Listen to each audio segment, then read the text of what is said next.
वो हमने कंप्लीट कर लिए थे। ठीक है, तो हट प्रदीपिका के हमने सबसे पहले मैं जब देखा था, क्लास स्टार्ट की थी, तो उस समय हमने उनके जो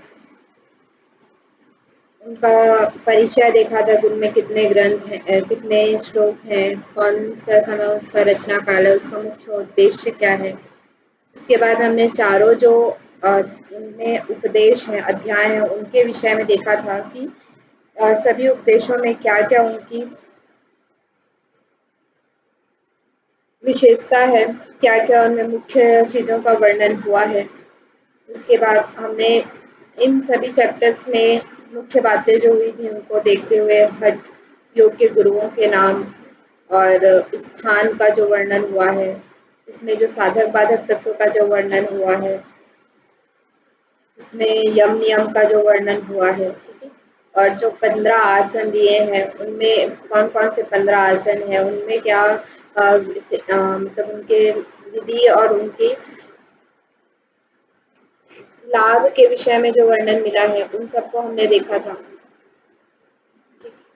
और इनमें तीनों जो आसन है उसका क्या लाभ है, उसके विषय में हमने देखा था। फिर सभी आसनों के विषय में हमने देखा था, जो 15 आसन है हमारे। फिर मिताहार के विषय में हमने देखा कि मिताहार क्या है और कौन कौन से आहार है जिनको किस तरह से हमें आहार ग्रहण करना चाहिए। तो यहाँ पे 4 चीज़ें आपकी बताई गई थी, जैसे कि सुस्निग्ध, मधुर आहार, संपूर्ण आहार का चतुर्थांश कम खाएं, भगवान शिव को अर्पित करके हमें भोजन ग्रहण करना चाहिए। तो इस तरह के कुछ हमने नियमों के विषय में देखा था। फिर अपथ्य अपथ्य आहार के विषय में हमने देखा था कि कौन कौन से हमें पथ्य आहार है, कौन कौन से अपथ्य आहार हैं। फर्स्ट चैप्टर जब हम पढ़ रहे थे, पथ्य आहार अपथ्य आहार। उसके बाद हम द्वितीय उपदेश में जा करके उनमें किस तरह का हमें आसन के अभ्यास के बाद हमें कैसे प्राणायाम का अभ्यास प्रारंभ करना चाहिए, क्या उसकी विधियां हैं, प्राणायाम करने से हमें क्या होता है। ठीक है, नाड़ी शोधन करने से क्या होता है, उनके लक्षण क्या है, नाड़ी शोधन की प्रक्रिया, उनकी कौन कौन सी स्थिति है, उनके बारे में हमने देखा था। ठीक है, प्राण ब्रह्मरंध्र में पहुंचने के लिए क्या है। तृतीय स्थान जो हमने देखा था, 3 तरह के उसमें स्थितियां देखी थी, कनिष्ठ, मध्यम और उत्तम। जब कनिष्ठ अवस्था में होते हैं, मध्यम अवस्था में होते हैं तो क्या होता है, वायु का प्रकोप जब होता है तो हमें क्या होता है। ये सारी चीजें हमने डिस्कस की है कि हमें कितनी बार प्राणायाम करना चाहिए। ठीक है, कब कब करना चाहिए।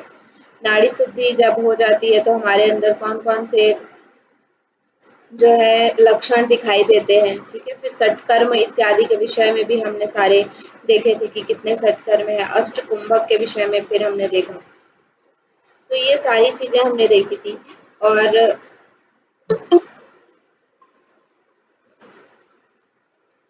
इसी में हमने देखा था कि सेकेंड चैप्टर में कि जब हम हठ सिद्धि के लक्षण को प्राप्त कर लेते हैं तो क्या क्या हमारे हमें मिलता है। ठीक है, तो ये सारी चीजें हमने प्रीवियस में देखी। तृतीय उपदेश में हमने जो सुषुम्ना के साथ हमारे जो पर्यायवाची शब्द हैं उनके विषय में हमने देखा था।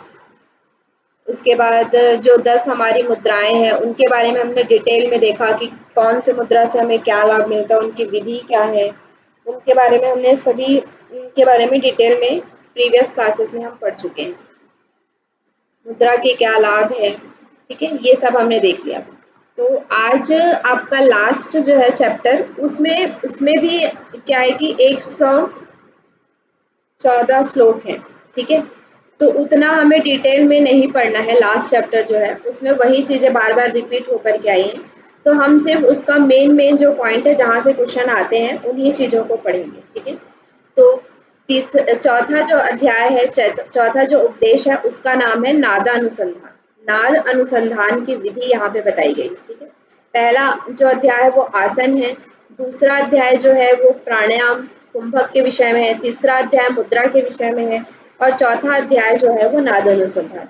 तो प्रीवियस 3 जो अध्याय हैं उनको डिटेल में हमने देखा क्योंकि वो इम्पोर्टेंट थे, हर श्लोक उनका इम्पोर्टेंट था इसलिए। लेकिन चौथा जो अध्याय है उसमें सभी श्लोक हमारे लिए इम्पोर्टेंट नहीं है, तो जो श्लोक हमारे लिए इम्पोर्टेंट है उन्हीं का सार रूप यहाँ पे है।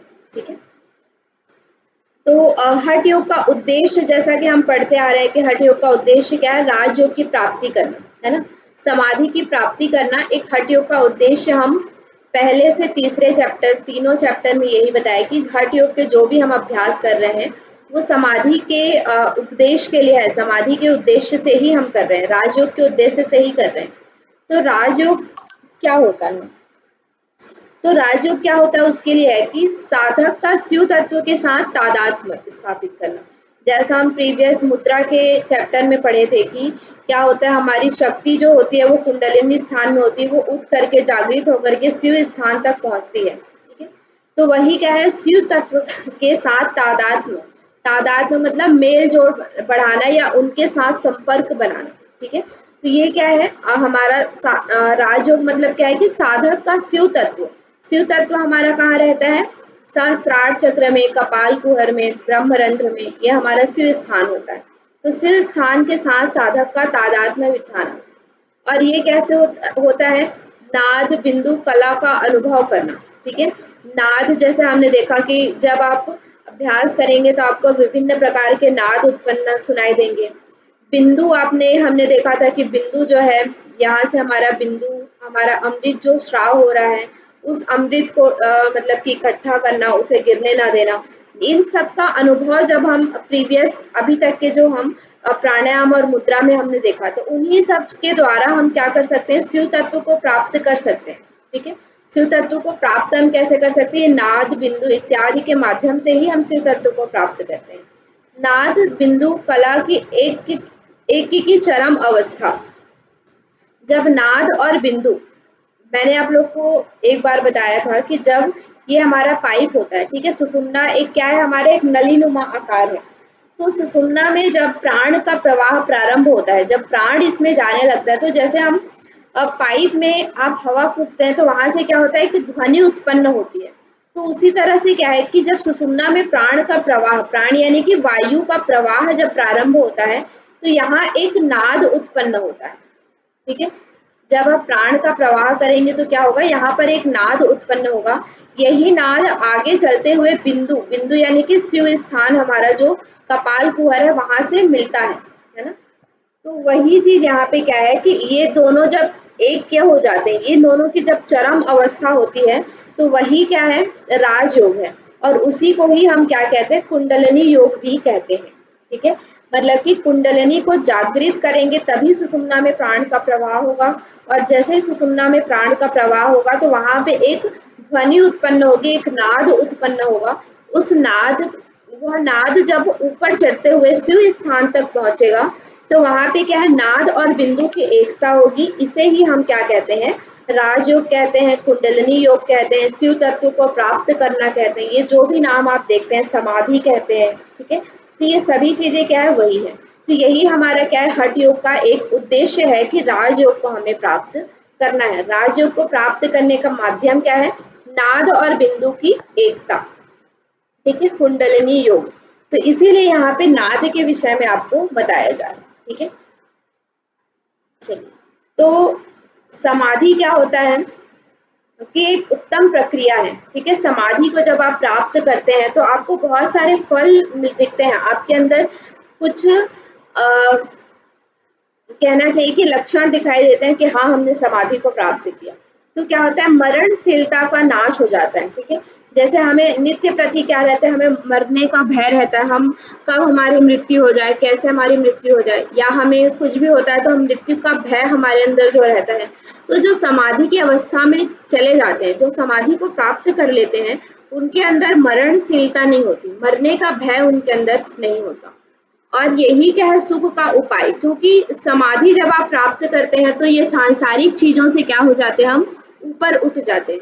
जो भी हमारा दुख का कारण क्या है, इस संसार में रहना और सांसारिक चीजों से, प्रकृति के साथ हमारा जो मेल रहता है, प्रकृति से जो हम अटैच्ड रहते हैं, वही हमारे दुखों का कारण है।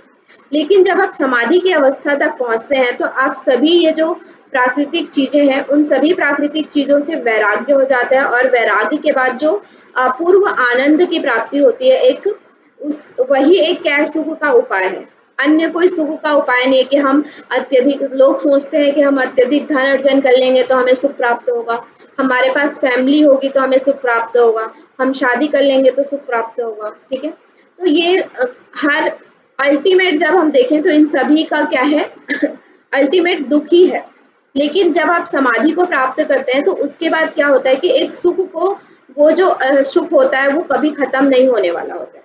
बाकी के जो सांसारिक सुख होते हैं उसमें कभी ना कभी वो समाप्त हो जाएगा, ठीक है। तो ये क्या है, समाधि क्या है कि सुख का उपाय है, और क्या है, पर ब्रह्मानंद को प्राप्त करना, ठीक है। यही क्या करती, पर ब्रह्म जो है उसको प्राप्त कराती है समाधि।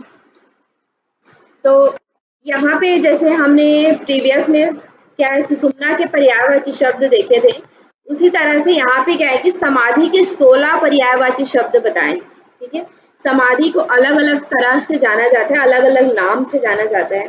तो क्या क्या है, समाधि को ही क्या है, राजयोग कहा जाता है, उसी को समाधि कहा जाता है, उसी को उन्मनी कहा जाता है, उसी को मनोमनी कहा जाता है, उसी को अमृतत्व कहा जाता है, उसी को लय कहा जाता है, तत्व भी उसी को कहा जाता है। तत्व ज्ञान जो हम कहते हैं, तत्व ज्ञान या यथार्थ ज्ञान जो हम कहते हैं, वो भी क्या है, समाधि ही है, ठीक है। शून्य शून्य मतलब कि अपने आप को क्या है, शून्य में विलीन कर देना, परम पद को प्राप्त कर लेना, अमनस्क, अद्वैत, ठीक है। मतलब कि जो द्वैत का भाव है, परमात्मा और जीव में जो द्वैत का भाव है, उस द्वैत के भाव को क्या कर देना, समाप्त करके हम ही क्या है, पर अहम ब्रह्मास्मि का जो हमारे अंदर क्या आ जाता है, भाव उत्पन्न हो जाता है, ठीक है। निरालंब, निरंजन, जीवन मुक्ति, सहजा, तुर्या, ये जो अन्य नाम हम अलग अलग जगह पे देखते हैं, ये सभी क्या है, पर्यायवाची हैं किसके, समाधि के, ठीक है। तो इसको थोड़ा सा आप याद रखिएगा। वैसे यहाँ से क्वेश्चन अभी तक आया नहीं है, बट आ सकता है आगे कि समाधि के पर्यायवाची शब्द कौन से हैं कौन से नहीं, ठीक है। क्लियर हो रहा है?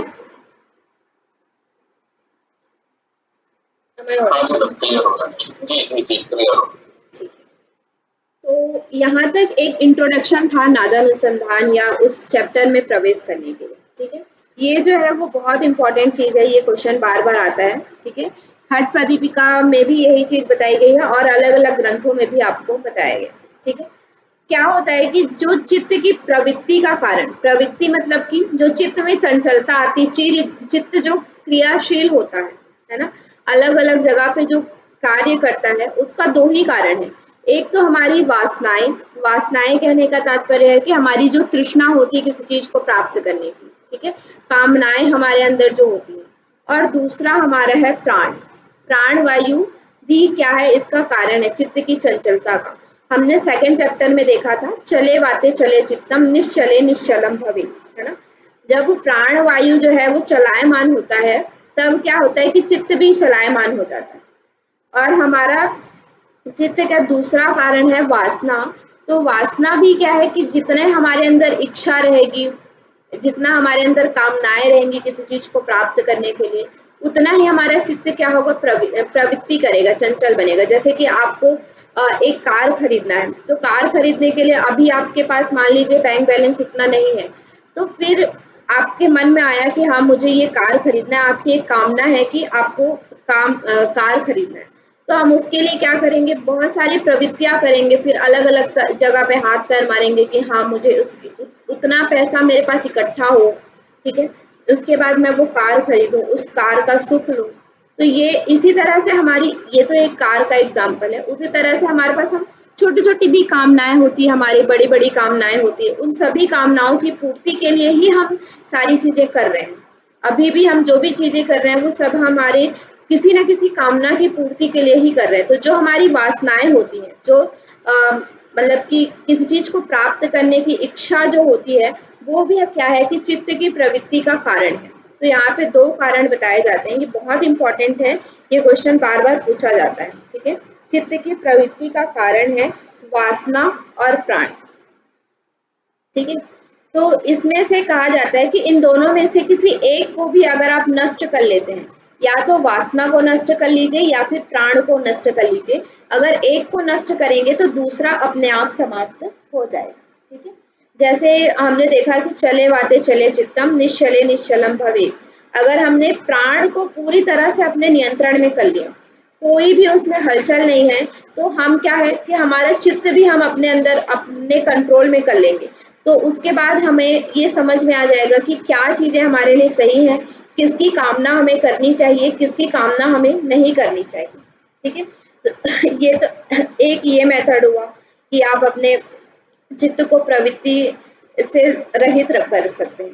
दूसरा आपका ये है कि अगर आप वासनाओं को कंट्रोल में करते हैं, वासना मतलब कि एक तरह से क्या, वासना को कंट्रोल करना मतलब क्या, सांसारिक चीजों से वैराग्य होना। किसी भी तरह के जो हमारी कामनाएं, सांसारिक कामनाएं जो होती हैं किसी चीज को प्राप्त करने की, उससे अगर आपको वैराग्य हो जाता है, तो भी आपका प्राण, जब आपको किसी से आसक्ति ही नहीं होगी, तो हमारी आसक्ति, हम किसी पे गुस्सा करते हैं, हम किसी से द्वेष करते हैं या प्रेम करते हैं, राग करते हैं, वो सब क्या है, हमारी वासना का ही कारण है। जब हमें इन सब चीजों से वैराग्य होगा, तो हमारे प्राण में कोई हमें आके कुछ भी कहे, हमारा अपमान करे या हमारा सम्मान करे, ठीक है, हमें इससे कोई फर्क नहीं पड़ने वाला, अगर हमें इन सब चीजों से वैराग्य है तब। लेकिन जब हमें वैराग्य नहीं है, तो हम क्या करते हैं कि कोई हमें आके हमारे बारे में बुरा कह देता है, तो हम क्या, उसके हम बहुत ज्यादा दुखी हो जाते हैं या उसके विषय में सोचने लगते हैं। लेकिन अगर कोई आके हमें अच्छा कह देता है, तो हम बहुत खुश हो जाते हैं, है ना। तो ये सब क्या है, ये वासनाओं का ही कारण है। अगर आपको इन सब चीजों से वैराग्य हो जाता है, गीता में भी कहा गया है ना कि सुखे मतलब हर स्थिति में क्या रहना है, सम रहना है, चाहे सुख हो, चाहे दुख हो, चाहे लाभ हो, हानि हो, जय हो, पराजय हो, या अपमान हो, सम्मान हो, हर स्थिति में जब हम सम स्थिति में रहते हैं, तो वही क्या है, योग की अवस्था है, समत्वम योग उच्यते। तो ये अवस्था कैसे आएगी, ये कहना बहुत आसान है कि समत्वम योग उच्यते, लेकिन ये अवस्था कैसे आएगी, जब हमें किसी भी चीज से आसक्ति नहीं होगी, पूरी तरह से हमारे अंदर वैराग्य होगा तब। ठीक है, तो ये जो वासना को कंट्रोल करना है, ये ज्यादा कठिन है। इसलिए हठ प्रदीपिका में कहा जाता है कि प्राण को कंट्रोल करिए, वासना अपने आप कंट्रोल हो जाएगी। ठीक है, क्लियर है क्या ये? बहुत इंपॉर्टेंट है, ये आता है ये बार बार। ठीक है, हाँ जी। तो यहाँ इसलिए इसमें कहा जाता है कि वासना को जो है कंट्रोल करना मुश्किल है, क्योंकि ये हमारी वासनाएं हर जगह पे होती हैं। हमें अपने माता पिता से भी प्रेम है, हमें अपने सराउंडिंग से भी प्रेम है, हमें बहुत सारी चीजें चाहिए होती हैं। तो वो वासना को कंट्रोल कर पाना मुश्किल है, वैराग्य करना मुश्किल है। ठीक है, इसलिए प्राण को कंट्रोल करने की बात हठ प्रदीपिका में कहा गया। तो यही है कि एक के नष्ट होने से दोनों जो है वो नष्ट हो जाता है। ठीक है, तो लय में इसकी विशेषता है, लय एवं उसकी विशेषता के बारे में यहाँ पे बताया जाता है कि ये चीज याद रखी गई, बहुत इंपॉर्टेंट लाइन है, ये क्वेश्चन पूछा जा चुका है। ठीक है, लय का लय किसे कहते हैं? ठीक है, लय की परिभाषा क्या है? तो लय की परिभाषा एक लाइन में याद रखना है, विषयों की विस्मृति। ठीक है, लय की परिभाषा क्या है? विषयों की विस्मृति। विस्मृति कहने का मतलब क्या है कि स्मृति मतलब कि क्या है, याद रखना, है ना। जैसे कि आपने इसके पहले कुछ भी चीज देखा है, सेब देखा है, किसी इंसान को देखा है, कोई जगह को देखा है, ठीक है, या कोई भी चीज देखा है, तो उसके बारे में आपको याद है। ठीक है, आप किसी इंसान से, अच्छे इंसान से मिले हैं या कोई जगह गए हैं, तो उनके बारे में आपको पूरा वर्ड टू वर्ड अगर आपको डिफाइन करने के लिए बोला जाए कि कैसा है वो जगह, तो आप अच्छे तरह से उसको याद रखेंगे। ये आपने कैसे देखा, उसमें आपका मन भी काम किया, आपकी चक्षु इंद्रियां भी काम की। ठीक है, ये सारी चीजें आपकी मतलब मिला करके आपके अंदर एक स्मृति बैठ गई है, उस स्मृति को आप बार बार याद करते हैं। ठीक है, लेकिन लय की अवस्था में क्या होता है, लय किसे कहते हैं? जब हमारे सामने कोई भी विषय स्मृति में नहीं रहता, पूरी तरह से सभी विषय क्या हो जाते हैं, हमारे स्मृति से हट जाते हैं। ठीक है, कोई भी विषय के बारे में हमें स्मृति नहीं रहती।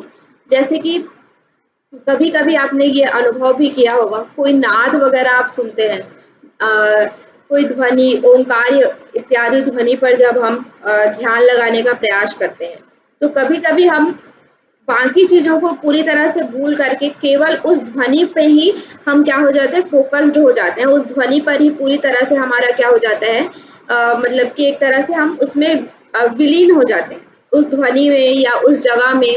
या हमारे मन के किसी एक विचार में हम विलीन हो जाते हैं, है ना। तो ये क्या है, लय है।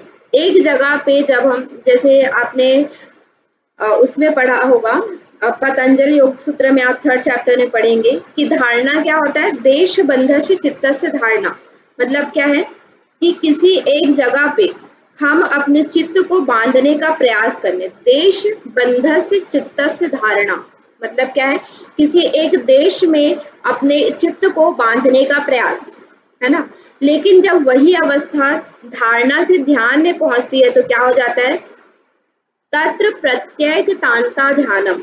मतलब क्या है, जिस देश में आप अपने चित्त को बांधने का प्रयास कर रहे थे धारणा के समय, उस देश में क्या हो जाता है, जो ध्यान में उस स्थान पे एक लीनता, तत्र प्रत्येकतांता ध्यानम। जैसे एक क्या होता है, वो आपने देखा होगा, होता है ना, शिव जी में हम वो चढ़ाते हैं, जो कलश जो हम उनके ऊपर रखते हैं, मटका जो रखते हैं, तो वो कैसा होता है, जब हम उसमें पानी भर देते हैं तो एक रस्सी लगी होती है ना।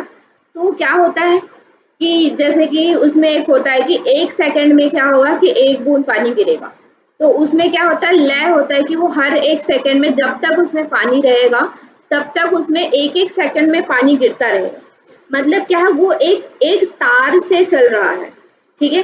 तो जब हमारे अंदर ध्यान की स्थिति आती है तो हमारा चित्त भी ऐसा हो जाता है कि वो एक तार में, उसमें कोई हलचल नहीं होता। जैसे इसमें ऐसा नहीं होता कि एक बार पानी जल्दी जल्दी गिरेगा फिर धीरे हो जाएगा, फिर जल्दी गिरेगा फिर धीरे हो जाएगा, ऐसा नहीं होता है। मतलब उसमें क्या हो जाता है, एक लयता आ जाती है, एक तार, एक तादाद में आ जाता है। उसी तरह से जब आप लय में, लय का मतलब क्या है, लय होना मतलब क्या है कि एक सभी तरह के जो विषय हैं, आपके आंख कान इत्यादि से जो आप विषय ग्रहण करते हैं, उन सभी विषयों की विस्मृति और आपका जो मन है या चित्त है, उसमें क्या हो जाना, एक तादाद में स्थापित हो जाना ही क्या है, लय है। समझ में आए क्या लय? ठीक है। और इस अवस्था में क्या होता है, जब आप ऐसी अवस्था में जाते हैं तो उस समय आप ये नहीं सोचते हैं, कभी आप ध्यान किए होंगे, शायद अनुभव किया होगा, तो पता होगा कि उस समय आप ये नहीं सोचते हैं कि मुझे कार चाहिए, मुझे बंगला चाहिए। मतलब अगर आप ध्यान की उस अवस्था तक पहुंच जाते हैं तो हम ये नहीं सोचते उस अवस्था में कि हमें कार चाहिए, हमें बंगला चाहिए, हमें अपने सराउंडिंग चाहिए, हमें अपने मतलब कि घर में लोग चाहिए, बच्चे चाहिए। इस तरह के थॉट हमारे अंदर नहीं आते, इस तरह के विचार हमारे अंदर नहीं आते। उस समय जो विचार होते हैं वो अलग होते हैं। वो मतलब अपने जो इंडिविजुअल है, मतलब हम जो स्व है उसे परमात्मा के साथ मिलाने का हम तादात्म्य करते हैं। उस समय हमारे अंदर वो सारे विचार आते हैं। ये विचार नहीं आता कि हमारे घर में आटा है या नहीं, हमारे घर में दाल है या नहीं, ये विचार उस समय नहीं आता। कोई भी वासना हमारे अंदर उस समय नहीं रहती कि हमें कुछ चीज चाहिए, ठीक है। अगर वो चीज देखिए, हमारे अंदर वासना भी होगी, है ना। मतलब कि हम क्या कर रहे हैं, आपने हमने पुरुषार्थ चतुष्टय पढ़ा था, सॉरी, पुरुषार्थ चतुष्टय जी, धर्म अर्थ काम मोक्ष। काम मोक्ष, है ना। तो क्या है, धर्म अर्थ काम और मोक्ष, है ना। तो मोक्ष तक पहुंचने के लिए हमारी कामना जरूरी है, ठीक है। लेकिन अभी क्या है, हमें धर्म भी जरूरी है, अर्थ भी जरूरी है और कामनाएं भी जरूरी है। लेकिन वो कामनाएं कैसी होनी चाहिए, इच्छा हमारी कैसी होनी चाहिए, उस तरह की होनी चाहिए कि हमें इस जीव को परमात्मा के साथ हमें मिलन कराना है, शिव का शक्ति के साथ मिलन कराना है। तो इस समय जो वासना भी आएगी, वो वासना कैसी होगी आपकी, वो उस लेवल की होगी कि आपको शिव के साथ शक्ति का मिलन कराना है, हमें अपनी कुंडलिनी जागृत करनी है, हमें अपने प्राण का प्रवाह सुषुम्ना में कराना है। जब लय की आप उस अवस्था में पहुंचेंगे तो आपके जो सांसारिक वासनाएं हैं उसका सर्वथा अभाव के विषय में यहाँ पे कहा गया है, ठीक है। क्लियर है, लय, लय को समझना बहुत जरूरी है। ये वर्ड बहुत अच्छी तरह से याद रखिएगा, विषय की विस्मृति, ठीक है। फिर जब मन का लय होता है तो क्या हो जाता है, प्राण पूरी तरह से क्षीण हो जाता है। मतलब कि प्राण में कोई भी हलचल नहीं होता, प्राण में कोई भी स्पंदन नहीं होता। चित्त पूरी तरह से एकाग्र हो जाता है और कोई भी सांसारिक इच्छाएं जो है वो सारी इच्छाएं क्या हो जाती हैं, समाप्त हो जाती हैं। जब आप लय की अवस्था में पहुंचते हैं तो ये तीन चीज होता है कि प्राण क्षीण हो जाता है, चित्त एकाग्र हो जाता है और इच्छा पूरी तरह से समाप्त हो जाती है।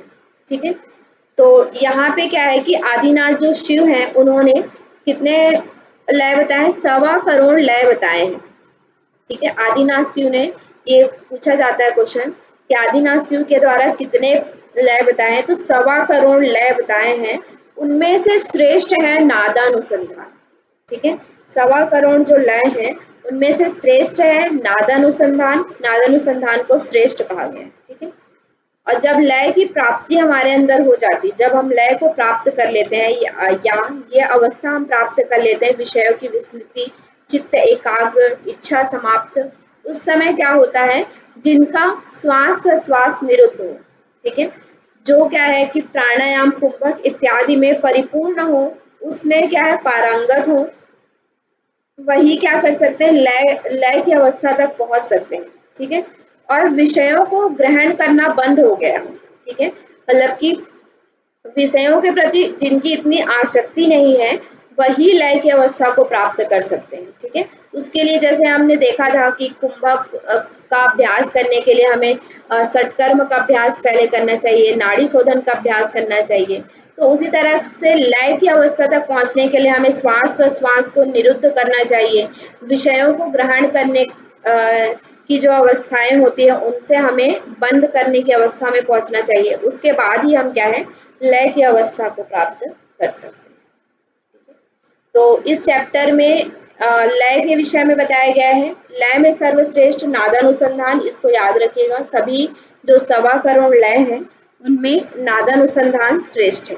ठीक है, फिर इसी जो चैप्टर में है शांभवी मुद्रा के विषय में भी बताया गया है कि शांभवी मुद्रा क्या होता है, अपलक दृष्टि बाहर की ओर और लक्ष्य भीतर की ओर, नीचे देखते हुए भी ना देखने जैसा रहता है। ठीक है, शांभवी मुद्रा किया है ना आपने? हाँ, तो उसमें क्या होता है कि हम दृष्टि अपलक होती है ना, और हम बाहर देखते हुए भी नहीं देख रहे हैं ऐसा हमें लगता है। तो इस स्थिति को ही शांभवी मुद्रा यहाँ पे बताया गया है। शांभवी मुद्रा और खेचरी मुद्रा अवस्था और स्थान भेद होने पर भी शून्य में चित्त का लय का आनंद उत्पन्न करते हैं। ठीक है, मतलब कि शांभवी मुद्रा, जैसे हमने 3rd चैप्टर में देखा था कि खेचरी मुद्रा जो है सर्वश्रेष्ठ मुद्रा है। ठीक है, तो 4th चैप्टर में कहा जा रहा है कि जिस तरह से खेचरी मुद्रा जो है वो सर्वश्रेष्ठ है, उसी तरह से शांभवी मुद्रा भी सर्वश्रेष्ठ है। ठीक है, दोनों में स्थान का भेद है। खेचरी मुद्रा में हम कपाल कुहर जीवा को ऊपर करते हैं, शांभवी मुद्रा में हम नेत्रों के द्वारा अभ्यास करते हैं। लेकिन दोनों में स्थान भेद होने के बाद भी दोनों क्या कहते हैं, लय का आनंद प्राप्त कराते हैं, खेचरी मुद्रा और शांभवी मुद्रा। ठीक है, परमात्म तत्व को प्राप्त करने की प्रक्रिया के विषय में यहाँ पे बताया गया, वही शांभवी मुद्रा। अब जिसके आधे नेत्र खुले हो, शांभवी मुद्रा की दृष्टि नासाग्र हो। ठीक है, और क्या है कि चित्त स्थिर हो,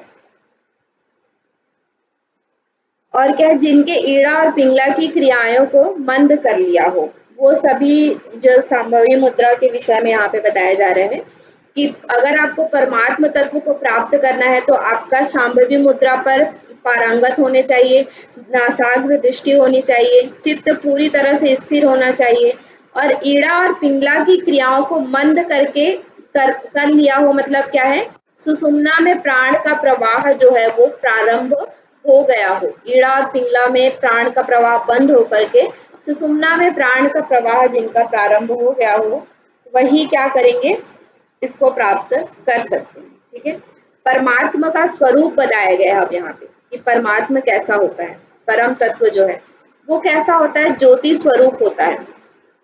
ठीक है, अंगुष्ठ मात्र प्रमाणे न, ऐसा वहां पे कहा जाता है कि अंगूठे की जो प्रमाण होती है उसी तरह से जलती हुई लौ के समान हमारा क्या होता है, ये जो हमारा जो परमात्म तत्व है वो कैसा होता है, जैसे अंगूठा है उसी तरह से अंगूठे के समान जलती हुई लौ के समान हमारा परमात्म तत्व इस तरह से होता है, ऐसा यहाँ पे बताया जा रहा है। और यही क्या है, संपूर्ण जगत का कारण है। ठीक है, कारण में क्या है, संपूर्ण जगत, जो ये सृष्टि उत्पत्ति हुई उस संपूर्ण जगत के कारण में कौन है, यही परमात्मा तत्व है। और यही क्या है, पूर्ण दैदीप्यमान है। ठीक है, दैदीप्यमान मतलब कहने का तात्पर्य क्या है कि जलता, मतलब दैदीप्यमान मतलब जलते हुए यानी कि हर जगह प्रकाशित करने वाले जो चीजें। ठीक है, मतलब कि ये संसार को, सृष्टि को प्रकाशित कर रहे हैं, हमें प्रकाशित कर रहे हैं। ठीक है, तो यही क्या है, पूरी जगह जो प्रकाश फैला रहे हैं वो कौन है, वही परमात्मा तत्व है। सभी जो इस सृष्टि में ग्रह, नक्षत्र, मनुष्य, पृथ्वी, ये सभी में एक मतलब कि अपने रूटीन में जो एक चल रहा है। ठीक है, जिस तरह से पृथ्वी को चलना चाहिए, जिस तरह से सूर्य को चलना चाहिए, सभी ग्रह नक्षत्रों को चलना चाहिए, मनुष्य को चलना चाहिए, जिस तरह से कैसे हमारे मतलब की उत्पत्ति होगी, कैसे विलय होगा, ये सभी चीजों को कौन प्रकाशित कर रहा है, वही परमात्मा तत्व प्रकाशित कर रहा है। और उन्हीं के संरक्षण में, उन्हीं के देख रेख में ये पूरी सृष्टि जो है वो क्या है, चल रही है। ठीक है, तो ये क्या है, परमात्मा तत्व का स्वरूप यहाँ पे बताया गया। फिर नादानुसंधान के विषय में यहाँ पे बताया जाता है कि जो नादानुसंधान है वो क्या है, मतलब कि गोरक्षनाथ के द्वारा तत्व ज्ञान को पाने में असमर्थ सामान्य लोग जो है उनके लिए क्या है कि नादानुसंधान की उपासना का वर्णन किया गया है। ठीक है, जो गोरक्षनाथ है वो कहते हैं कि अगर जो सामान्य लोग हैं वो बहुत सारे अभ्यास नहीं कर सकते तो उनको क्या करना चाहिए, नाद की उपासना करनी चाहिए। ठीक है, आदिनाथ ने क्या है, 1.25 करोड़ लय। हाँ, नाद अर्थात मतलब कैसे, नाद का कैसे उपासना, मतलब जो शुरू में बताया था कि विषयों से विमुख हो जाना या किसी पर्टिकुलर नाद का वो करना, में थोड़ा सा जैसे शुरू में आपने बताया था नाद की परिभाषा विषयों से, मतलब जो हमारे उससे हाँ, वो लय की परिभाषा। लय मतलब क्या है कि 1.25 करोड़ लय है। लय जैसे, लय कहने का मतलब है कि लीन हो जाना। ठीक है, किसी भी चीज में लीन हो जाना। लय अर्थात ध्वनि नहीं है, साउंड नहीं है, साउंड नहीं है, लय का मतलब साउंड नहीं, लय का मतलब है लीन हो जाना, विषय की विस्मृति जहाँ पे हो जाती है। अब वो कोई भी अवस्था हो सकती है। ठीक है, कहीं भी आप लय को प्राप्त कर सकते हैं। लेकिन लय में श्रेष्ठ नाद का है, नाद मतलब ध्वनि है। हाँ, ठीक है, लय मतलब की ध्वनि नहीं है, नाद मतलब, हाँ, लय मतलब कि लीन होना, एक तरह से आप मतलब लीन होना, किसी भी पूरी तरह से विलीन हो जाना। जैसे हम होते हैं ना कि पूरी तरह से विलीन हो गए, जैसे हम कोई म्यूजिक जब हम सुनते हैं तो कनेक्ट हो जाते हैं उससे, है ना। तो उसी तरह से लय का मतलब है कि किसी भी अवस्था में, किसी भी स्थान पे, किसी वस्तु विशेष पे लय को प्राप्त कर लेना। लय मतलब कि उसमें पूरी तरह से तादाद में स्थापित कर लेना। जैसे आप किसी मूर्ति को देखते हैं, जैसे राम, आप अयोध्या जाएंगे, राम जी की मूर्ति को देखेंगे, आपको वहां पे 5 मिनट बैठने दिया जाएगा तो आप उनकी जो स्वरूप है उस पे लय हो जाएगा आपको, मतलब कि वो स्वरूप इतना मोहित है, मोहित करने वाला है कि हम उस पे लय कर सकते हैं। ठीक है, किसी वो एक वस्तु विशेष हो गया अगर हम देखें तो, मतलब उनके स्वरूप पे हमें लय हो गया, वहां पे कोई ध्वनि नहीं है हमारे पास। तो उसी तरह से 1.25 करोड़ अलग अलग प्रकार के लय बताए गए हैं, लीन होने का माध्यम। ठीक है, आप जैसे अपने चक्रों पे लय प्राप्त कर सकते हैं कि मूलाधार चक्र पे विलीन होना। ठीक है, लम लम मंत्र जपते हुए मूलाधार पे वो करना, है ना। तो इस तरह से वो लय हुआ। लेकिन लय में श्रेष्ठ क्या है, नाद है। 1.25 करोड़ के जो लय है उनमें श्रेष्ठ नाद है। नाद का मतलब ध्वनि है। ठीक है, अब ध्वनि की उपासना, जैसे अलग अलग तरह के नाद, आप कोई भी नाद है, जैसे भ्रमर नाद सुनते हैं, और इसमें आप जब हम घेरण संहिता पढ़ेंगे तो वहां पे और अलग अलग तरह के नाद बताए गए हैं। ठीक है, कहीं कहीं पे नादानुसंधान की मतलब कि नाद की प्रैक्टिस भी होती है बहुत सारे। जैसे आप शांति कुंज में जाएंगे तो वहां पे 6 से 6:15 बजे तक एक नाद योग साधना ऐसा करके वहां पे होता है, वो डेली होता है। उसमें एक बहुत सारे, उसमें मुरली, तबला, मृदंग इत्यादि म्यूजिक को मिला करके, तांडव जो शिव तांडव है उन सबको मिला करके एक नाद बनाया गया, वो 15 मिनट तक बजता है। तो उस पे ध्यान करना। तो इस तरह से नाद यहाँ पे श्रेष्ठ है। ठीक है, नाद की उपासना के लिए बताया। तो नाद शब्द में लय का तात्पर्य है शिवत्व में लय को करना। ठीक है, तो जैसा हमने बोला ना कि यहाँ पे नाद बताया था शुरू में कि जब आप क्या करते हैं, प्राण का प्रवाह जब सुषुम्ना में होता है तो एक नाद उत्पन्न होता है, यहाँ पे एक लय उत्पन्न होता है। ठीक है, मतलब एक ध्वनि उत्पन्न होती है, उस पे क्या करना, यहाँ पे लय करना, उस पे अपने आप को क्या करना, केंद्रित करना, क्या है, नादानुसंधान है, ऐसा यहाँ पे बताया जा रहा है। ठीक है, अब नादानुसंधान के पूर्व कुछ तैयारियां यहाँ पे बताई गई हैं। तो यहाँ पे देखिए मुक्तासन कहा गया है, लेकिन हमने देखा था कि सिद्धासन के 3 पर्यायवाची शब्द हैं, याद है आपको? 3 पर्यायवाची कहा गया है, कौन कौन से? मुक्तासन, सिद्धासन और वज्रासन। सिद्धासन तो कहा ही गया, मुक्तासन, वज्रासन और गुप्तासन। ठीक है, हाँ। तो यहाँ पे जब नादानुसंधान की बात होती है तो वहाँ पे मुक्तासन कहते हैं। तो अगर एग्जाम में आपका मुक्तासन आता है तो मुक्तासन लिखिएगा, सिद्धासन आता है तो सिद्धासन, दोनों एक ही है। ठीक है, तो जब आप नादानुसंधान की प्रैक्टिस करते हैं, नाद की प्रैक्टिस करते हैं, तो उस समय आपको क्या है कि मुक्तासन में बैठना है, यानी कि सिद्धासन में बैठना है। फिर आपको सांभवी मुद्रा लगानी है। ठीक है, इसके पूर्व जो हमने सांभवी मुद्रा पढ़ी उसके विषय में। फिर क्या है, साधक एकाग्र चित्त से दाहिने कान से शरीरगत ध्वनि को सुने। ठीक है, जब इसमें यहाँ पे देखिए स्पष्ट रूप से नहीं बताया गया है, लेकिन जब आप घेरण संहिता में, अभी हम इसके नेक्स्ट घेरण संहिता पढ़ेंगे तो वहां पे बताया गया है कि षण्मुखी मुद्रा, षण्मुखी मुद्रा पता है आपको? जिसमें नाक, कान, आंख सारी बंद की जाती है। हाँ, हमारे जो फेशियल एरिया है, फेस में 6 हमारे मुख है, 6 द्वार हैं। ठीक है, 2 कान, 2 आंख, 1 नाक और 1 मुंह। तो षण मतलब क्या है, 6 मुखी। तो उन 6 जो मुख हैं उनको क्या करना, बंद करना। बंद जब आप करेंगे तो वहां से जब अभी जब हम सुनते हैं तो हमें ये प्रैक्टिस हमें नहीं सुनाई देता है, लेकिन जैसे जैसे हमारी प्रैक्टिस बढ़ती जाती है तो हमें अंदर ही मृदंग, वीणा इत्यादि की ध्वनि, आपको झिंगुर इत्यादि की ध्वनि आपको सुनाई देने लगती है। ठीक है, तो उन ध्वनियों को सुनना, मुक्तासन सिद्धासन में बैठ करके सांभवी मुद्रा लगा करके अपना कर यहाँ पे, फिर उसके बाद षण्मुखी मुद्रा लगाने, आप दोनों कॉन्ट्राडिक्ट है तो एक ही चीज हम लगा सकते हैं। ठीक है, फिर सुषुम्ना मार्ग में नाद जो सुनाई देता है उसे हमें क्या करना, सुनना। ठीक है, तो यहाँ पे इस तरह से नाद को सुनने की, अपने शरीरगत नाद की बात की गई है। यहाँ से आपको दूसरा कोई नाद नहीं बचाना है बाहर से, आपके शरीरगत, जब आप इतना आपका कंसंट्रेशन बन जाता है तो आपके शरीर में ही अनेकानेक नाद आपको सुनाई देते हैं, झरने की गिरने की आवाज, इस तरह से नाद, और मृदंग की आवाज, बहुत सारे नाद हमें अपने अंदर ही सुनाई देते हैं। तो उस नाद पर हमें क्या करना, कॉन्सेंट्रेट करना, तो उसे हम क्या कहते हैं, नादानुसंधान कहते हैं।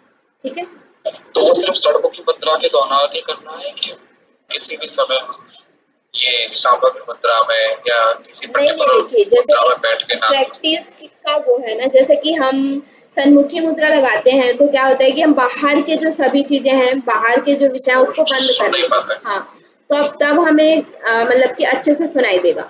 लेकिन जैसे जैसे हम प्रैक्टिस में आगे बढ़ जाएंगे तब हम शांभवी मुद्रा लगा कर भी बैठेंगे तो भी हमारा लय इतना अच्छा हो जाएगा, मतलब हमारा ध्यान इतना अच्छा हो जाएगा कि हम शांभवी मुद्रा में भी उसको सुन सकते हैं। लेकिन पहले अभ्यास के विषय आपको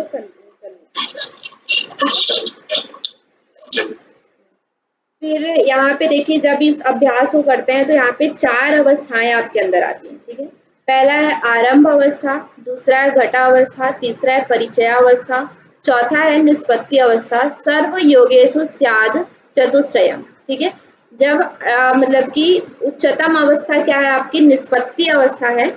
शुरू आपका आरंभ अवस्था से होता है, जब आप प्रयास करते हैं नाद को सुनने का तो शुरू में आपको आरंभ अवस्था सुनाई देती है, फिर आप घट अवस्था में पहुंचते हैं, फिर परिचय, फिर निष्पत्ति, ये 4 अवस्थाएं आपके अंदर आती हैं। ठीक है, तो उसको हम लोग और डिटेल में पढ़ेंगे। तो ये चार्ट जो है आपको याद रखना बहुत जरूरी है, यहाँ से बहुत इंपॉर्टेंट क्वेश्चन आता है। ठीक है, बहुत सारे क्वेश्चन आते हैं।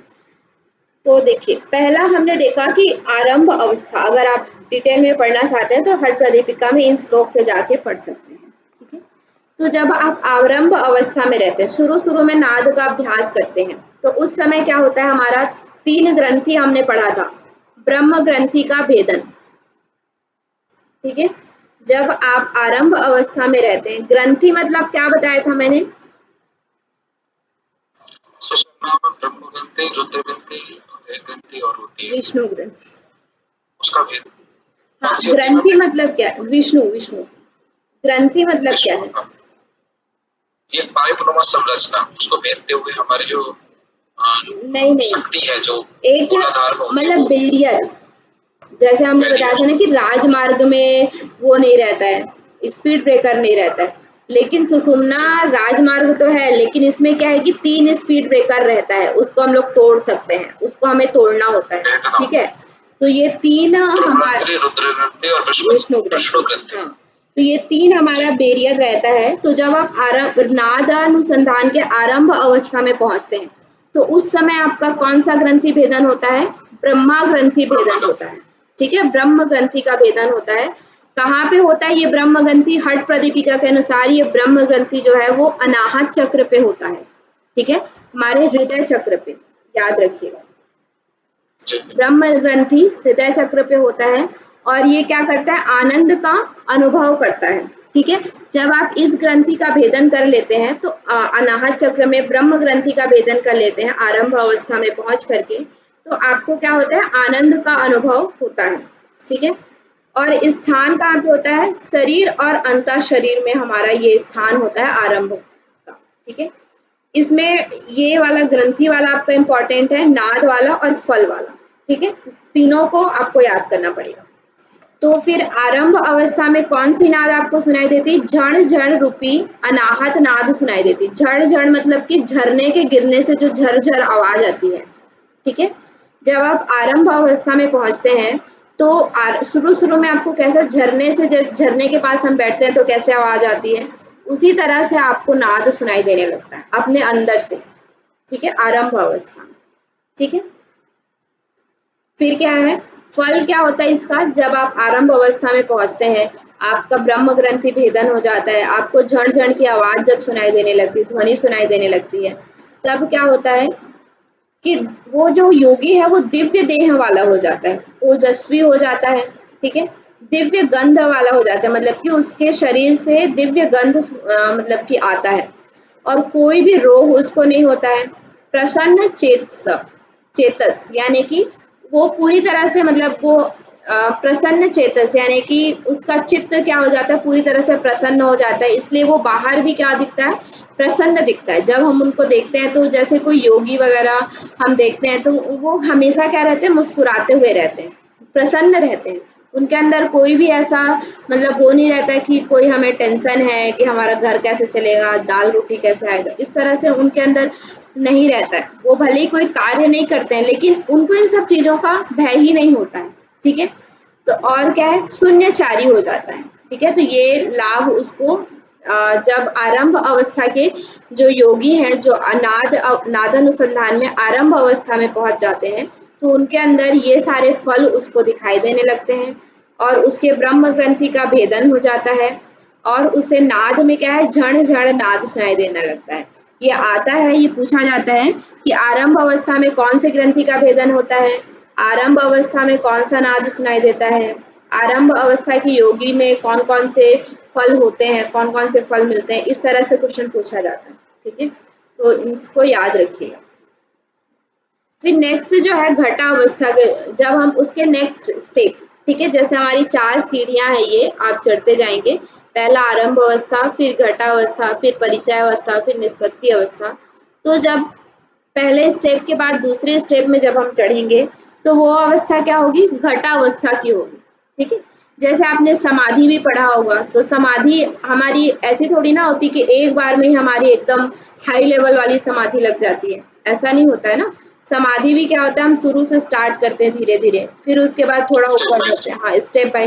पहले हम सवितर्क निर्वितर्क, फिर सविचार निर्विचार, फिर सबीज के बाद निर्बीज, फिर निर्बीज के बाद कैवल्य अवस्था तक पहुंचते हैं। ये हमारा एक स्टेप होता है। उसी तरह से नाद में भी आपका एक स्टेप रहता है कि आप डायरेक्ट, आपको अभी आप सन्मुखी मुद्रा लगा के बैठेंगे, आपको कोई भी नाद सुनाई नहीं देगा, ठीक है। लेकिन आप उस अवस्था में पहुंचेंगे तो आपको शुरू में झण झण की आवाज सुनाई देगी। फिर आप घटावस्था में जब जाएंगे तो आपके विष्णु ग्रंथि का भेदन होगा, ठीक है। स्थान कहाँ है विष्णु ग्रंथि का? विशुद्धि चक्र, विशुद्धि चक्र यानी कि कंठ चक्र, कंठ स्थान में, ठीक है। अति शून्य कपाल कुहर में इसका स्थान बताया जाता है। और इस समय आपको क्या है, भेरी एक वाद्य यंत्र होता है, वो वाद्य यंत्र की ध्वनि आपको सुनाई देगी। जब आप घटावस्था में पहुंचेंगे तो भेरी वाद्य यंत्र की ध्वनि आपको सुनाई देगी, ठीक है। और उस समय योगी कैसा हो जाता है, ज्ञानी हो जाता है और देवतुल्य हो जाता है, ठीक है, देवता के समान हो जाता है और पूरी तरह से वो ज्ञान को प्राप्त कर लेता है। फिर आपका तीसरी अवस्था आती है परिचय अवस्था। परिचय अवस्था में आपका क्या होता है, कोई भी ग्रंथि यहाँ पे भेदन नहीं होता है, ठीक है। यहाँ पे आपका स्थान कहाँ पे होता है, भ्रू मध्य आकाश में होता है, भ्रू मध्य में। और इस समय आपको कैसे ध्वनि सुनाई देती है, ढोल की ध्वनि सुनाई देती है, ठीक है। तीसरी अवस्था में जब हम पहुंचते हैं तो उस समय हमें ढोल की ध्वनि सुनाई देती है। फिर क्या है कि प्राण का महाशून्य में प्रवेश, ठीक है, प्राण का भ्रू मध्य आकाश में पहुंच गया ना प्राण, तो प्राण का क्या है, महाशून्य में प्रवेश हो गया। और क्या, चित्त आनंद अनुभव करने लगता है, कोई भी उसके अंदर दोष दुख जरा व्याधि क्षुधा निद्रा ये कोई भी दोष उनके अंदर नहीं रहता है, ठीक है। सहजानंद स्थिति की प्राप्ति, सहजानंद यानी कि एक तरह से क्या है, समाधि की स्थिति, समाधि के सहज आनंद, सहजानंद मतलब कि जो एक सहज आनंद हमारे अंदर आता है, सहज सुख सहज आनंद, सहज आसन हम कहते हैं। सहज आसन मतलब क्या है, तो कोई भी सुख पूर्वक आसन जिसमें आपको अच्छा लगे, उसी तरह से सहज आनंद मतलब कि हम क्या करते हैं, अभी आनंद प्राप्त करने के लिए म्यूजिक सुनते हैं और कुछ हम कोई हॉबी फॉलो करते हैं, कोई पैशन फॉलो करते हैं कि हमें आनंद मिले, हम डांस करते हैं, कोई भी आपका पैशन हो सकता है आनंद प्राप्त करने के लिए, हम कुछ चीज करते हैं। लेकिन जब आप इस परिचय अवस्था में पहुंचेंगे तो आपको आनंद प्राप्त करने के लिए कोई विशेष रूप से कार्य नहीं करना पड़ेगा, आपको सहज रूप से आनंद की प्राप्ति होगी। मतलब आप हमेशा क्या रहेंगे, हमेशा आनंदित रहेंगे। उस समय आपको आनंद प्राप्त करने के लिए कोई विशेष कार्य आसन प्राणायाम मुद्रा इत्यादि करने की आवश्यकता नहीं पड़ेगी, ठीक है। तो उसको हम लोग कहते हैं सहज आनंद। तो परिचय अवस्था में सहज आनंद की प्राप्ति होती है। फिर चौथा और लास्ट अवस्था आपकी होती है निष्पत्ति अवस्था। निष्पत्ति अवस्था में क्या होता है, रुद्र ग्रंथि का भेदन होता है, ठीक है। और ये रुद्र ग्रंथि कहाँ पे रहता है, आज्ञा चक्र में रहता है, ठीक है। और स्थान भी इसका क्या है, आज्ञा चक्र में है, शिव स्थान। फिर क्या है आपका, कौन सा नाद सुनाई देता है यहाँ पे, वीणा का नाद, ठीक है। पहले में हमें झणझण, फिर भेरी, फिर ढोल, उसके बाद लास्ट में आपका क्या है, वीणा का नाद सुनाई दिया। देखिए ये जो साउंड है ना वो भी कैसा होता जाता है, सूक्ष्म होता जाता है। झरने की आवाज क्या है, बहुत मतलब बड़ा झरना रहता है तो वो कैसा होता है, बहुत वहां पे तीव्र आवाज होती है। तो भेरी जो है वो ढोल से भी बड़ा है, ठीक है। फिर ढोल की आवाज आपको सुनाई देती है। फिर वीणा की आवाज क्या होती है, बहुत ही कोमल और बहुत ही सूक्ष्म जो ध्वनि है, ठीक है। तो इस तरह से जब आप ऊपर की अवस्था में पहुंच जाएंगे तो आप सूक्ष्म से भी सूक्ष्मतर ध्वनि को सुनने की आपके अंदर क्या आ जाएगी, क्षमता आती जाएगी, ठीक है। तो निष्पत्ति अवस्था में पहुंचते तक हमें क्या है कि वीणा की ध्वनि, सूक्ष्म ध्वनि की सुनाई हमें देने लगता है, ठीक है। और ये क्या है, ये पिछली 3 अवस्थाओं से श्रेष्ठ अवस्था है। इस अवस्था में ब्रह्मरंध्र में पहुंचा हुआ प्राण कहीं बाधित नहीं होता। क्योंकि क्या है, हमारी बाधित क्यों नहीं होता, क्योंकि हमें तीनों जो ग्रंथि हैं, हमने तीनों जो बाधाएं हैं उसको क्या कर लिया, यहाँ तक निष्पत्ति अवस्था तक पहुंचते हुए तोड़ दिया है। तो कोई भी बाधा अब हमारे सुषुम्ना मार्ग में नहीं है जिसमें प्राण के प्रवाह में कोई बाधा हो, ऐसी कोई अवस्था नहीं है। क्योंकि हमने निष्पत्ति अवस्था तक पहुंचते हुए तीनों ग्रंथियों का क्या कर लिया है, भेदन कर लिया है, ठीक है। फिर इसमें क्या होता है फल कि वायु आज्ञा चक्र में स्थित स्थान में पहुंच जाता है, चित्त सर्वथा एकाग्र हो जाता है, ठीक है। इस अवस्था में योगी सृष्टि में संहार करता ईश्वर के समान हो जाता है, ठीक है।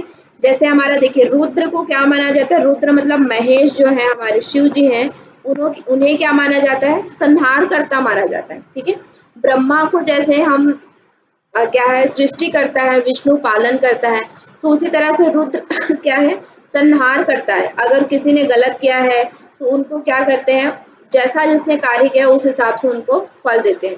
तो उसी तरह से जब आप निष्पत्ति अवस्था में पहुंच जाते हैं तो आपके अंदर ईश्वर के समान सृष्टि संहार करने की क्षमता आपके अंदर क्या हो जाती है, आ जाती है, ठीक है। तो ये हमने देखा 4 अवस्थाएं। इसी 4 अवस्थाओं में आपको अखंड सुख की प्राप्ति होती है, अनिर्वचनीय आनंद जो हमने देखा, सहज आनंद हमें मिलता है। ठीक है, नाद अनुसंधान के लिए हमें क्या है कि वैसनमुखी मुद्रा यहाँ पे बताया है, दोनों कानों से दोनों हाथों से दोनों कानों को बंद करके जिस ध्वनि को साधक सुनता है उसमें चित्त में तब तक स्थिर करना चाहिए जब तक हमें वो नाद सुनाई न दे। ठीक है, तो यहाँ पे 3 अवस्था जैसे हमने देखा, आरंभ, मध्य और अंत। यहाँ पे 4 आपको ध्वनि और बताया गया है कि आरंभ अवस्था जैसे आप स्टार्ट करते हैं तो उस समय आपको समुद्र की ध्वनि, मेघ की ध्वनि, भेरी की ध्वनि, झरझर नाद यानी कि जो झरने की नाद, यानी कि ये सब नाद क्या है, मेघ वगैरह जो नाद है, भेरी वगैरह जो नाद है, ये सब क्या है, बड़े नाद है। समुद्र में जो आवाज आती है, झरने की आवाज आती है, मेघ गरजने की जो आवाज आती है, वो सब क्या है, बड़े नाद है। उसके बाद जब आप मध्य अवस्था में पहुंचते तो क्या होता है, ढोल, शंख, घंटा, घड़ियाल, इस तरह से थोड़े सूक्ष्म नाद आपको मध्य अवस्था में सुनाई देते हैं। ठीक है, उसके अंतिम अवस्था में जब आप और भी सूक्ष्मतम अवस्था में पहुंचते हैं तो किंकिड़ी, एक कीड़ा जो आता है ना, किंकिड़ी रात में जो मतलब कि ची ची टी टी इस तरह से जो आवाज किंकड़ी की करती रहती है, वेणु, वंशी, वंश मतलब कि बंसी, बीड़ा, भ्रमर, इस तरह के नाद आपको अंतिम अवस्था में सुनाई देते हैं। ठीक है, तो ये भी याद रखिएगा। यहाँ से कैसे क्वेश्चन पूछा जाता है कि नादानुसंधान के मध्य अवस्था में कौन कौन से नाद सुनाई देते हैं, तो उसमें से आपके 1-2 आरंभ अवस्था से रहेंगे, 1-2 मध्यम अवस्था से, तो दोनों आपको याद रखना है। तो थोड़ा आप इसको दिमाग से वो करेंगे ना, सॉल्व करेंगे तो आपको आ जाएगा, क्योंकि ये सूक्ष्मतम होता जाता है नाद जो है। तो यहाँ पे देखिए, समुद्र, मेघ, भेरी, झरना, फिर शंख, घंटा, घड़ियाल, फिर बीड़ा, भ्रमर, ये जो छोटे छोटे नाद, इस तरह से ये होता जाता है। फिर ये लास्ट आपका इस चैप्टर का है कि अब ये सारी चीज तो समाधि को प्राप्त करने के लिए, राजयोग को प्राप्त करने के लिए हमने देखा।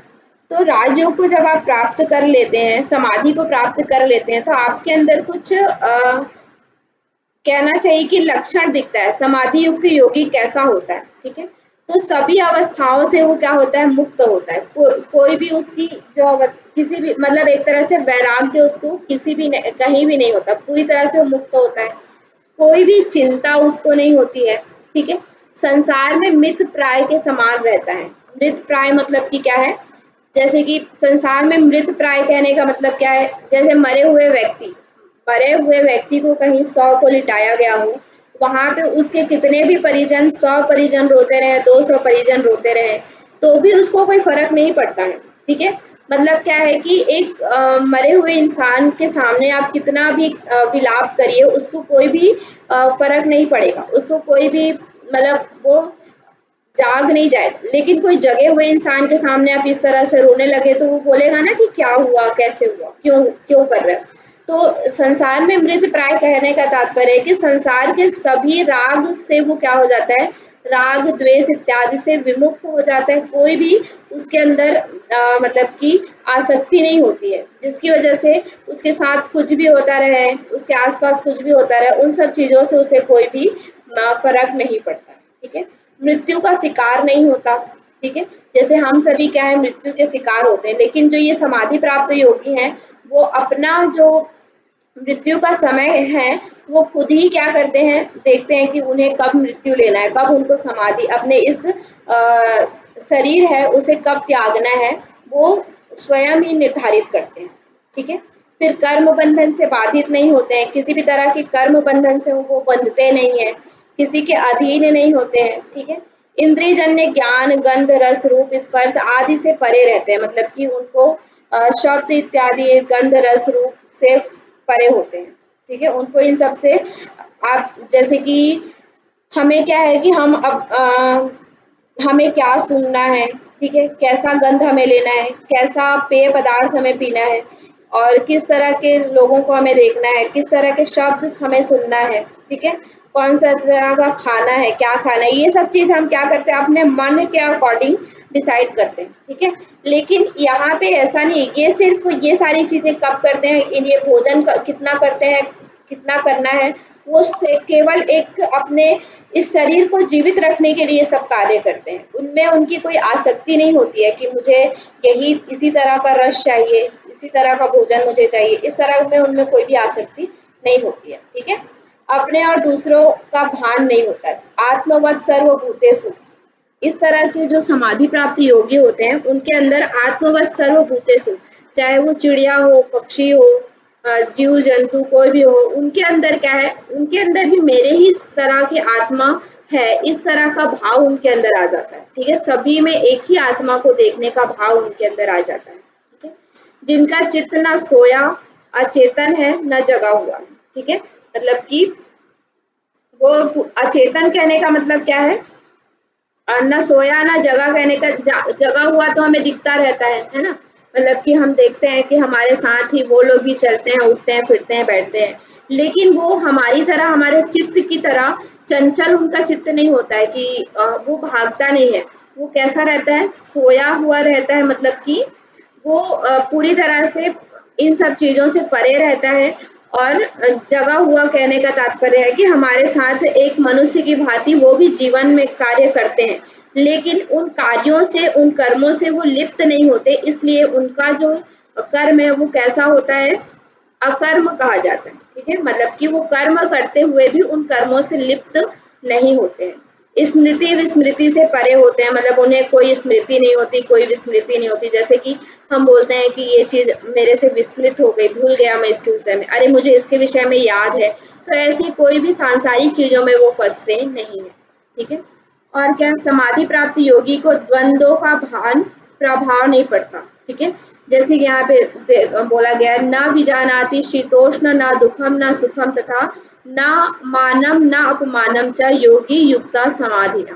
ठीक है, जो समाधि युक्त योगी है वो कैसा होता है, शीत उष्ण से उसको कोई वो नहीं जानता है, उनके विषय में दुख सुख के विषय में उसे कोई फर्क नहीं पड़ता है, न मान या अपमान से उसे कोई फर्क नहीं पड़ता है, ना इस तरह का जो समाधि युक्त योगी होता है वो इस तरह का होता है। ठीक है, जागृत अवस्था में होते हुए भी सोए हुए के समान रहता है, श्वास प्रश्वास से रहित हो जाता है, मतलब क्या है, केवल कुंभक, अभी हमने देखा था केवल कुंभक प्रीवियस लेक्चर्स में। ठीक है, सभी प्रकार के शस्त्रों से अवध्य, कोई भी शस्त्र उनके ऊपर प्रभाव नहीं कर सकते। ठीक है, हमने देखा है ना, नैनम छिन्दन्ति शस्त्राणि नैनम दहति पावका, आपने गीता में ये चीज पढ़ते हैं, है ना। तो इस तरह से जो समाधि प्राप्त योगी हैं उनको शस्त्र इत्यादि का कोई प्रभाव नहीं पड़ता। सभी जीवधारियों में शक्तिवान होते हैं, जो भी जीवधारी हाथी घोड़ा इत्यादि जो है उनमें शक्तिवान होते हैं। ठीक है, आप पातंजलि योग सूत्र पढ़ेंगे तो वहां पे विभूति पाद में और देखेंगे कि बलेसु हस्त बलादिनी, मतलब कि हाथी के बल के जितना उसको बल प्राप्त होता है अगर बल पे वो संयम करता है।